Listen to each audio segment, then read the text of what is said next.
নেমে আসে।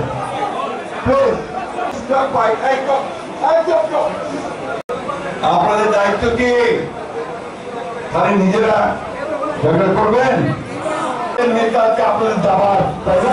বন্ধুগণ, সবসময় মনে রাখবেন যে নির্বাচিত সরকারের চাইতে শক্তিশালী কোন সরকার হতে পারে না। বাধা দিতে চায়, আটকাতে চায়, দেরি করতে চায়। দেখা আসুন আমরা সবাই মিলে একটা নতুন বাংলাদেশ করে আমাদের মা বোনেরা তাদের সন্তানদেরকে চিকিৎসা করার হাসপাতাল পাবে, এইরকম একটা রাষ্ট্র আমরা চাই, এইরকম একটা দেশ আমরা চাই, তাই না?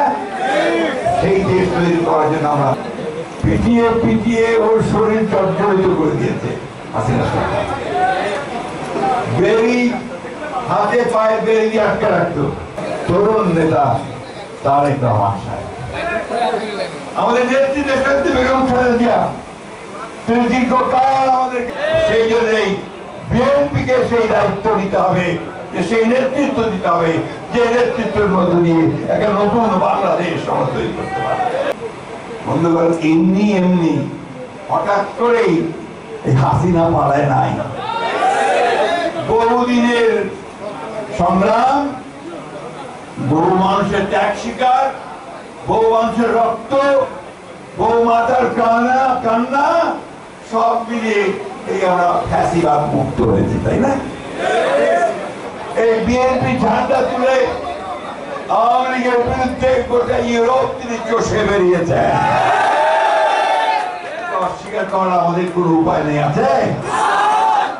আমি পরিষ্কার করে বলতে চাই, সরকারকে বলতে চাই, অন্যান্য রাজনৈতিক দলগুলোকে বলতে চাই, যত নির্বাচনের দেরি হবে তত বাংলাদেশ পিছিয়ে যাবে। বিনিয়োগ আসবে না, ইনভেস্টমেন্ট হবে না, আমার ছেলেদের জব অপরচুনিটি তৈরি হবে না, আমার মায়েরা মেয়েরা আরো বেশি নিরাপত্তা হারাবে, মবক্রেসি আরো বাড়বে, জুডিশিয়াল সিস্টেম ভেঙে পড়বে, আইন শৃঙ্খলা পরিস্থিতি ভেঙে পড়বে। সেই জন্য দরকার একটা নির্বাচিত সরকার, যে সরকারের পেছনে মানুষ আছে, যে সরকারের পেছনে জনসমর্থন আছে।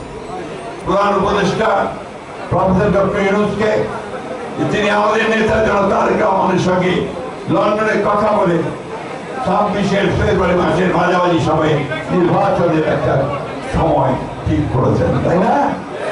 আমাদের নেত্রী দেশনেত্রী বেগম খালেদা জিয়া আমাদেরকে যে ইঙ্গিত দিয়েছেন, যে পথ দেখিয়েছেন, যে নির্দেশ দিয়েছেন, এগিয়ে চলো সামনের দিকে, জয় আমাদের সুনিশ্চিত।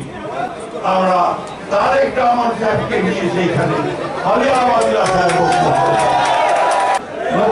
নতুন বাংলাদেশ তৈরি করবেন, তারেক সাহেবের নেতৃত্বের সামনের দিকে এগিয়ে যাবেন।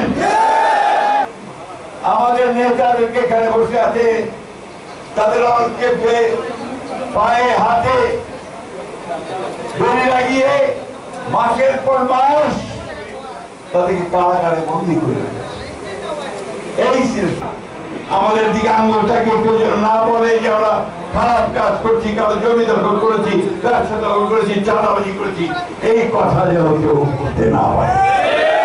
সে নির্বাচনের প্রস্তুতিটাকে মানুষের মধ্যে ভালোবাসা তৈরি করেন। বিএনপি মানুষকে যেন মানুষ ভালোবাসে, বলে হ্যাঁ বিএনপি ছাড়া আমাদের কোনো উপায় নাই। এই জিনিসটাকে আমাদেরকে তৈরি করতে হবে। আমরা এখানে আসলে খুব আনন্দ পাই, মনের মধ্যে শান্তি আসে আমাদের। আমি আজকে শ্রদ্ধা করে স্মরণ করতে চাই আমার আরেকজন শ্রদ্ধা মানুষকে, আমার সাইফুর রহমান সাহেবকে। তিনি এই সিলেটকে নতুন একটা আহ্বায়ক দিয়েছিলেন, এর উন্নয়ন করেছিলেন, পথ দেখিয়েছিলেন। তারই পথ দেখানো পথে সিলেট অনেক দূর সামনের দিকে এগিয়ে গেছে। আমি এখানে স্মরণ করি আমার সেই ভাই, সেই ভাই গণতন্ত্রের জন্য, দেশের স্বার্থ রক্ষার জন্য আমাদের মাঝ থেকে হারিয়ে গেছেন। ওই যে লুনা ভাবি বসে আছেন, সেই লুনা ভাবির স্বামী, তার সন্তানের পিতা ইলিয়াস আলী, আমাদের মাঝে নাই। ইনশাআল্লাহ আসুন আজকে আমরা এই সালাম ভাই, আমাদের মারেক ভাই, আমাদের কায়ুম ভাই, আমাদের গৌর ভাই, আমাদের জীবন ভাই, কাদির ভাই, বিশেষ করে মরহুম প্রেসিডেন্ট শহীদ জিয়াউর রহমান পরিপূর্ণ সুস্থতা দান ফরমান। অহংকার জনাব তারেক রহমান হায়াতের মধ্যে বরকত